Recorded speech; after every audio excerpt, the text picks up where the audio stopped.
Kallid koosviibijad, sooviksin teie tähelepanu. Olen palunud minul öelda mõned sõnad enne selle klaverinäituse avamist ja õnnistada ka seda näitust. Ja ma tahaksin alustada lugedes mõned salmid psalmist 19. Nagu me teame, psalmid on see laulude raamat, mis pühakirjas on. Ja ma arvan, et psalmi lugemine klaverinäituse avamisel on igati kohane. Seal on kirjas nõnda: taevad jutustavad Jumala au ja ta kätetööd kuulutab taevalaotus. Päev valab päevale kõnet ja öö teatab teadmisi ööle. Ei ole kõnet ega sõnu, kuulmata on nende hääl. Kogu maa üle väljub nende kõla, maailma äärteni nende lood. Laulud, mis meid kõnetavad, need puudutavad meid just selle harmoonia või ilu pärast. Ja see ilu siin ilmas on, kui me mõtleme seda kristlikust võtmest, on selle ilu vari või peegeldus sellest ilmast, mis saab kord olema. Sõnad lauludes kõnetavad meid, kui meie nende läbi näeme end kuulumas kusagile kogukonda, perekonda või ka laiemalt ühte riiki. Laulupidu on praegugi selline sümbol, mille läbi me saame kogeda, et me kuulume kusagile. Need laulud, mida lauldi, laulud, mida ka mängiti, sel iseseisvumise ajal, need on tähendusrikkad siis, kui sõnade loost saab meie enda lugu, sinu ja minu lugu. Vaimulikud laulud püüavad lauljatele ja kuuljatele näidata, et Jumala lugu on ka meie lugu. Et Jumal armastab inimkonda ning otsib meid pidevalt, kutsudes meid oma perekonda. Ja see ongi kirik. Need klaverid on siia kirikuhoonesse toodud ja need on kord helisenud ja mängitud lugusid, millest on saanud või mis on olnud osana Eesti loost. Ja need mängivad ka täna teie jaoks. Meie igaühe lood on ju selle suure riigiga looga seotud. Ja omakorda on Eesti lugu see üks haru selles suures loos, mis on Jumala lugu. Me kõik oleme osa sellest. Õnnistagu kõigeväeline Püha Kolmainus Jumal seda näitust. Amen. Annan sõna edasi.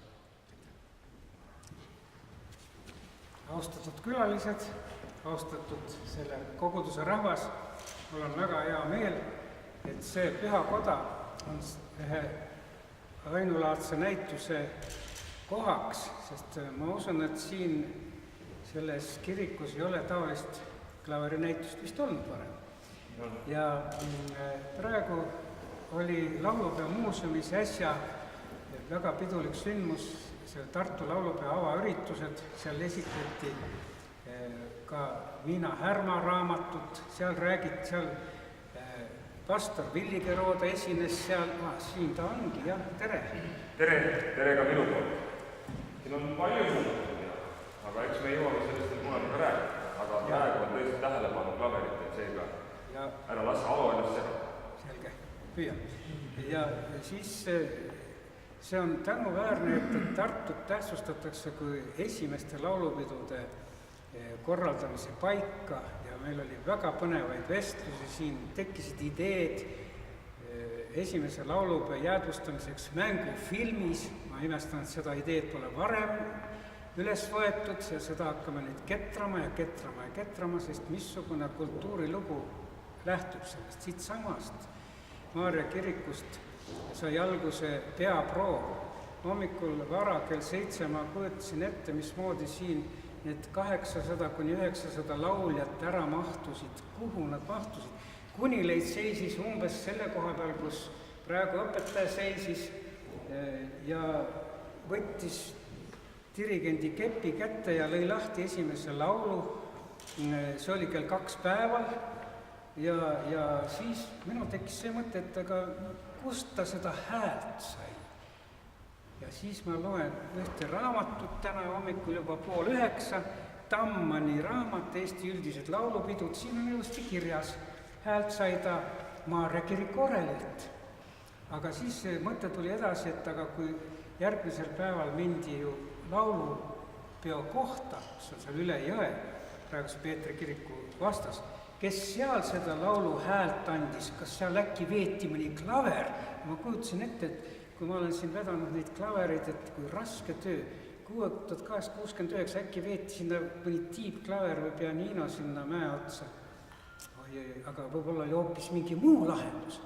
Tähendab, see kõik on veel uurimata, see on väga põnev, siit jookseb nii palju põnevaid momente ja siis tekkiski see mõte, et see laulupeo alguse koht, Maarja kirik, ta on praegu sellises omapärases seisus, on taastamise järgus, see kõike luuakse, see on nii nagu meie laulupidu luuakse ka see Maarja kiriku ülesehitamist, teatud paralleelid ja mul oleks hiigla tore kellelegi režissöörile võtta käest kinni ja öelda, et tehke film.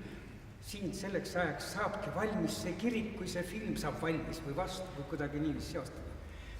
Aga et ma mitte ei hakka siin pikalt rääkima, siis ma tahtsin öelda veel ühe väikese tsitaadi sellest samast Tammani raamatust, et oleks täpne atmosfäär kirjas, mis siin siis toimus.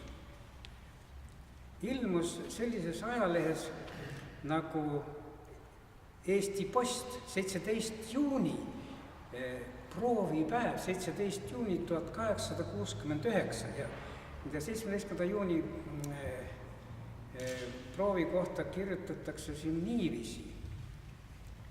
Kui nüüd lauljad 4 hääleks kirikus olid ära jagatud ja igas hääles peale 200 mehe oma koha peal seisid, läksid pidulaulu juhatajad Valga seminari koolmeister Säbelmann, sulgudes Kunileid.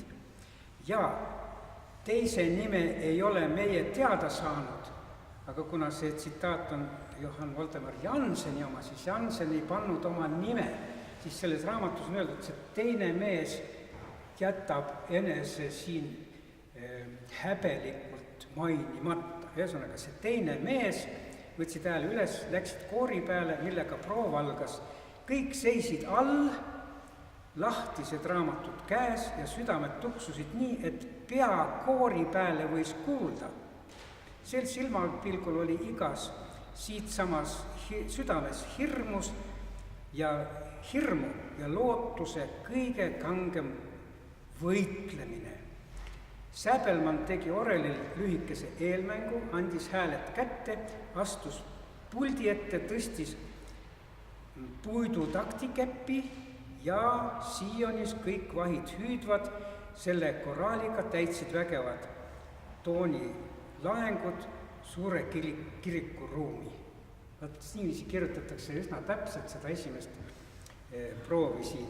Ja tekkiski mõte, et miks mitte seostada laulupidude repertuaariga, laulupidude dirigentidega ja heliloetaga siia majja tuua klaverid. Klaver on olnud heliloetele ja dirigentidele üks põhipill siiamaani, kuigi praegu võtab kompuuter ja arvuti oma rolli.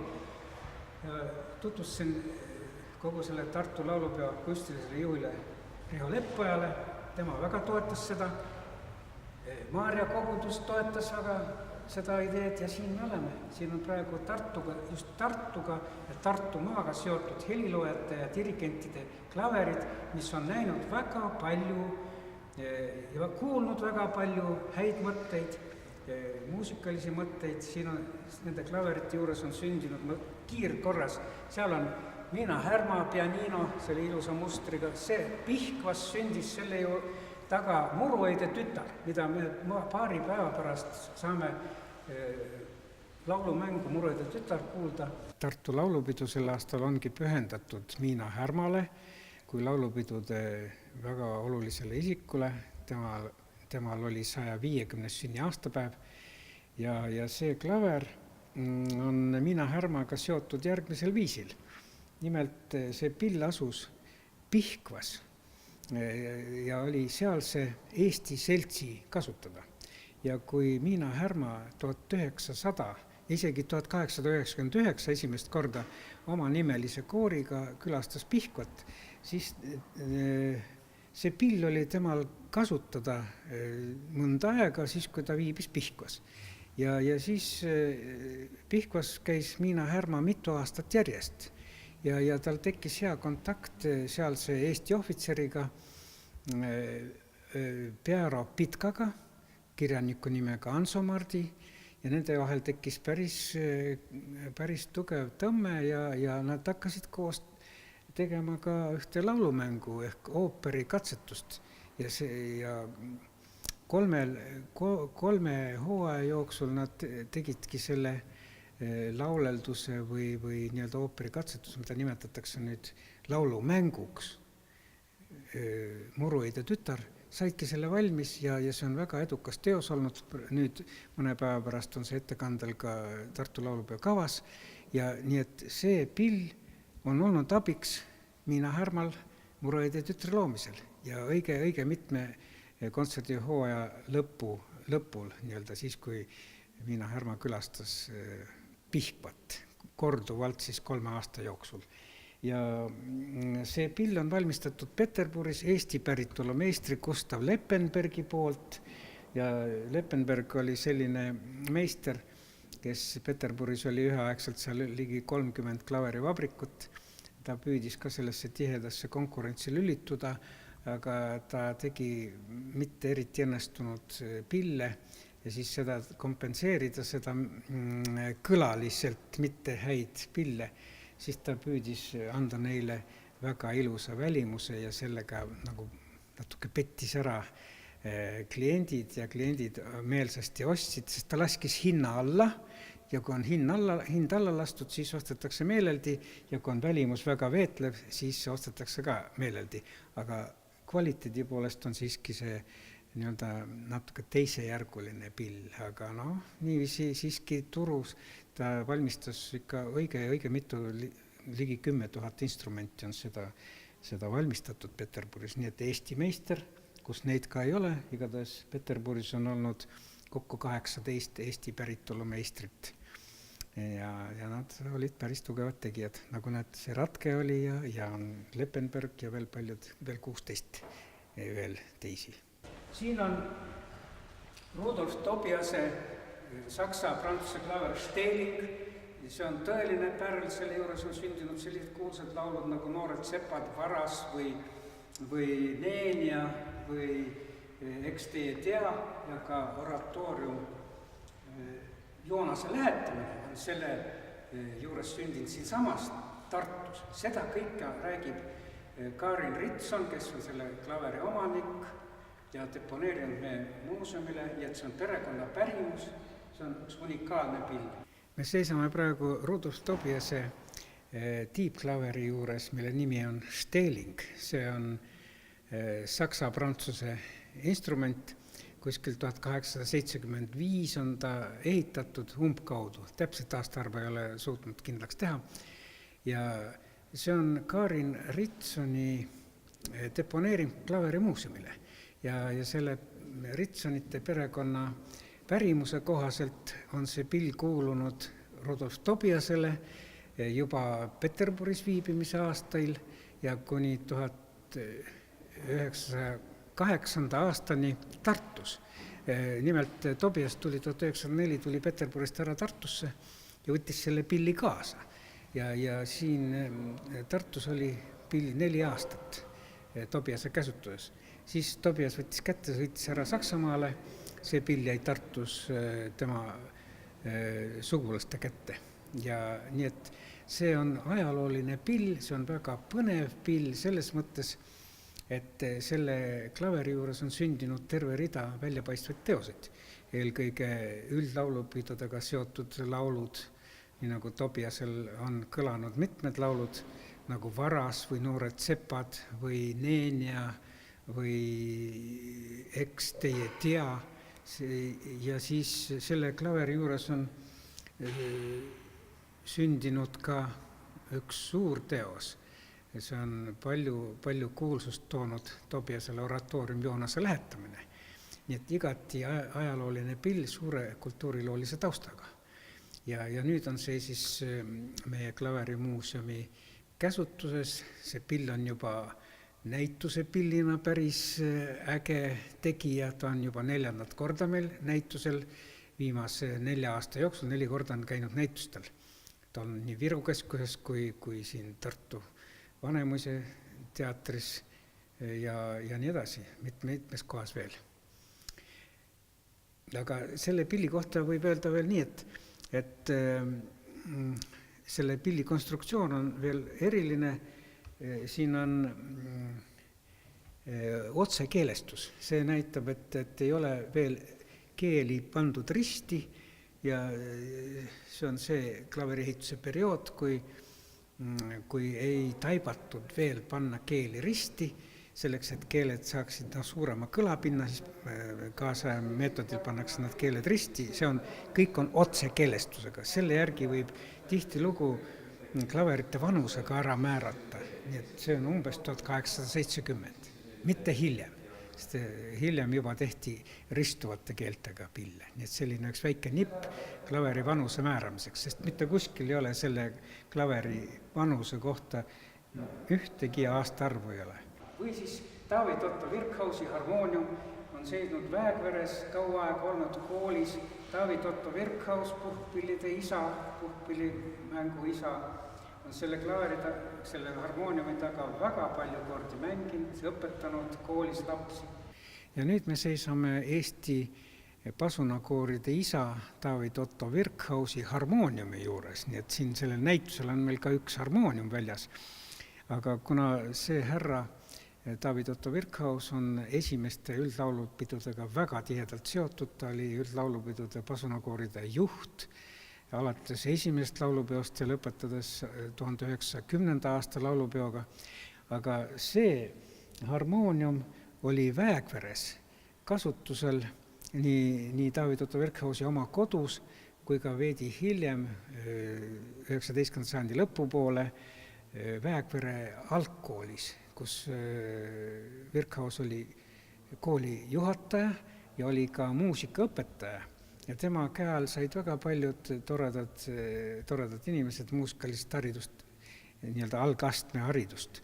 Ja see pill oli alati siis selleks koolitamise nii-öelda algpilliks. Ja selle peal lauldi muusikatundides, selle peal mängiti koraale, koolis jumalateenistust öeldi ja oli ka saatev pill. Nii et väga tugeva ajaloolise, kultuuriloolise taustaga pill.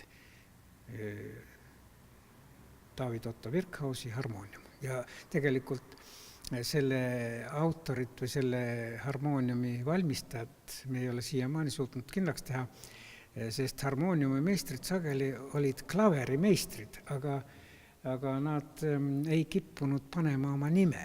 Erinevalt klaverite peal on alati näha, et missugune nimi klaveril on. Reeglina selle klaveri nimi võrdub selle meistri nimega. Aga harmooniumidel sageli puuduvad, nii et siin afiši või selle infotahvli peal ongi tundmatu Eesti meister.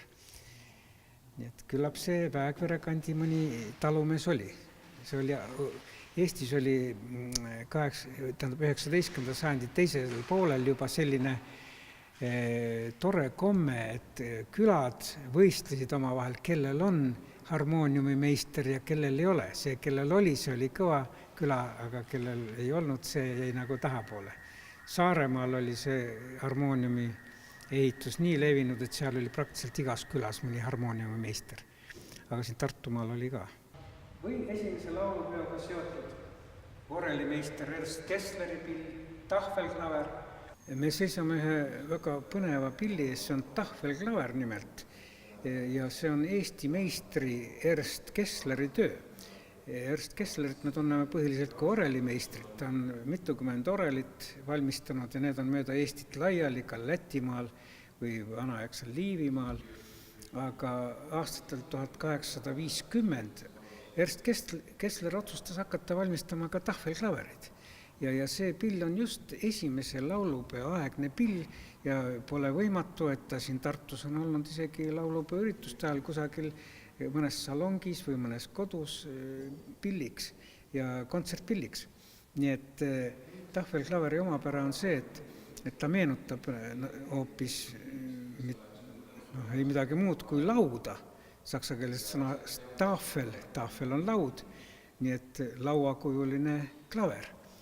Ja tema hääl on selline kammerlik, väga nõrk, aga vanal ajal 150 aastat tagasi ei oldudki harjutud väga tugeva muusikaheliga, see on tänapäevane omapära ja siin on ulatus on tal tunduvalt väiksem, mitte 7,5 oktavit, vaid 6,5 oktavi ja keeled on ka suhteliselt lühikesed, nii et heli on üsna nõrk, aga ta on meeldivalt pehme kõlaga pill. Ja selle pilli oleme just paigutanud siia samasse Maarja kirikusse näitusele, sest ta seostub selle tolleaegse esimeste laulupidude atmosfääriga. Või siis Eduard Tubina pill, mille peal on Karjase laul loodud, ka laulupidude laul ja nii edasi ja nii edasi. Või siis täna käigus olevad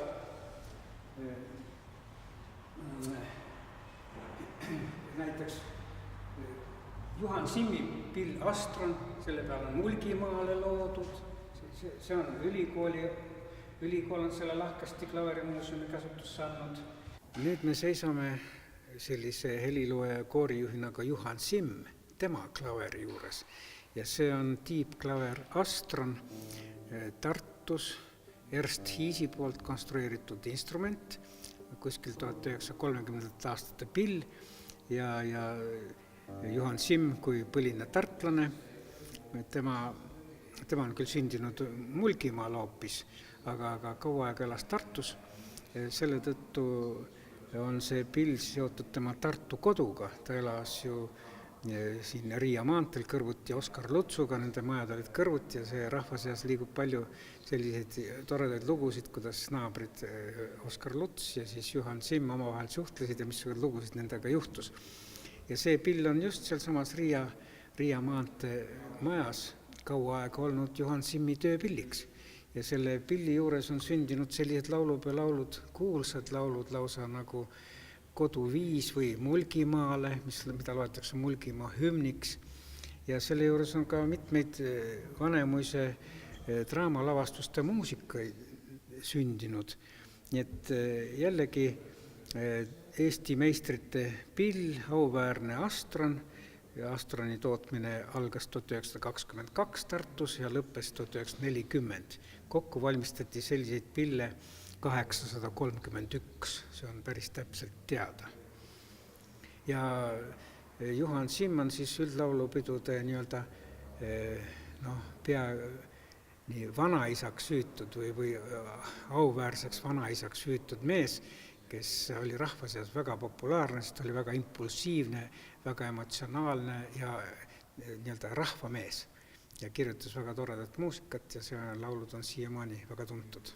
Või siis Lauri Sirp, teile tuttav Vanemuise dirigent kauaaegne, tema on selle peal töötanud ja see on väga tore pill, näiteks pisikene kontsertpill, täna on eksperimentaalne moment, väikene pianino koos suure tiibklaveriga mängime koos kahel klaveril. Või siis veel üks Mihkel Kütson, kes on olnud siin laulupidude sümfooniaorkestrite dirigent, tema tahvelklaver Sike ja siis Vanemuise seltsiga seotud üks pill Häine, seal taga must, see on Evald Kampusele kuulunud pill, Vanemuise kauaaegne seltsi president olnud ja kaudselt seotud ka laulupidudega ja nii edasi. Siis Ants Söödi pill, mis on ta Elva lähedal olnud Pukas kaua tööpilliks Ants Söödile ja veel mitmeid kõiki ei jõua vist ära nimetada. Ritsingute pill, Alo Ritsing istub seal oma pilli juures kohe ja sinu isa on seal taga töötanud. Kui palju pilli taga on neid laule sündinud, seda tead sina võib-olla mäletad. Nii et selline tore pill, Eesti meister Ratke. Nüüd me vaatame ühte väga toredat tiibklaverit, millel on 9 vulkaanikraatrit. See tähendab seda, et sellist 9 kõla avaust ja see tähendab seda, et see on kontsertpill.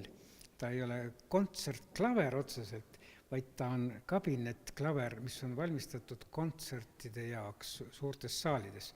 Ja ma nimetan need vulkaanikraatriteks, see tähendab, et kõla pääseb neist 9 avausest välja ja selle tekitab päris võimsa kõla. Nii et ja see omapärane pill on siis Robert Ratke, Eesti meister muide, kes alustas siin Tartus tegevust 1868 ja kui ta suur vabrik siin Tartus maha põles 1891, siis Robert Ratke kolis Peterburisse ja valmistas Peterburis kuni suure revolutsioonini veel ligi 7000 instrumenti. Tartus jõudis ta teha selliseid 1100 pluss siis 7000, nii et üle 8000 instrumenti on valmistanud üks Eesti meister Robert Ratke. Ja praegu see pill on valmistatud Peterburis, see on siis 20. sajandi esimese 10. sees. Ja miks see klaver siis siin Maarja kirikus näitusel on, sest ta on seotud Tartule väga oluliste laulupeo tegelastega, need on siis Alo Ritsing ja tema isa Richard Ritsing, mõlemad mehed on selle klaveri juures oma teosed loonud, oma laule komponeerinud ja isa ja poja Ritsingute käsutuses, nende kodus oli see pill alates 1946. või 47. aastast, igatahes peale sõja ajal ja kuni 1994. aastani, siis kui Richard Ritsing suri. Nii et päris pikk aega on olnud perekonna pilliks ja 2 helilooja koorijuhi igapäevaseks tööinstrumendiks. Seda ei oska me öelda, kui palju lõpmatu arv laule ja klaveri tööd, kooride teoste läbimängimisi see klaver on kuulnud ja näinud. Nii et igati auväärne pill, praegu on ta Liivi muuseumi omand ja on antud klaveri muuseumi käsutusse ja me seda ka väärikalt püüame näitustel näidata ja ta on täiesti mängukorras pill, kavatseme ka teda kontsertpillina kasutada. Võt selline ringkäik, see on ainult, miks pärast selline nagu kammerlik on see näitus, sest kui me oleks võtnud kõik üldlaulupidude tegelaste klaveri, siis me vist peaks olema tõeline, võib-olla Milano katedraal võib-olla siis täidaks need klaverid ära, aga me oleme siin võtnud väga toreda koha ja ma tänan väga seda lahket pererahvast siin, tänan kõiki laulupeo korraldajaid, et võeti see idee lahkesti vastu ja tänan muidugi toetajaid Tartu linna, Tartumaa kultuurkapitali, AS Kuusakoskit, Tiigi seltsimaja ja siis, keda ma veel ei ütlenud, kellegi ma nüüd meelest võtsin, aga küll tuleb meelde. Igatahes suur tänu ja jätkame kontserdiga.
Nüüd on muinasjutt lõputu.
Thank you.